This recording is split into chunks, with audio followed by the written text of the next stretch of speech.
భారతదేశ ఆర్థిక భారముల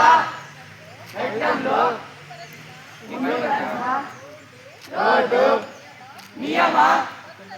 నిబంధనలను ఇతరులకు చేసుకుని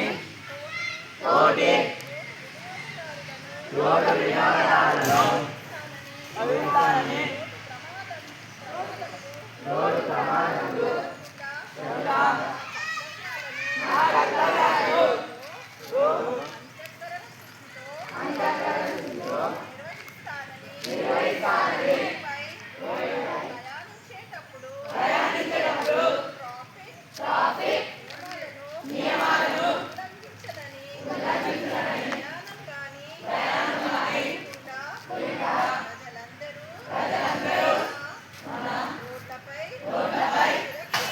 సురక్షితంగా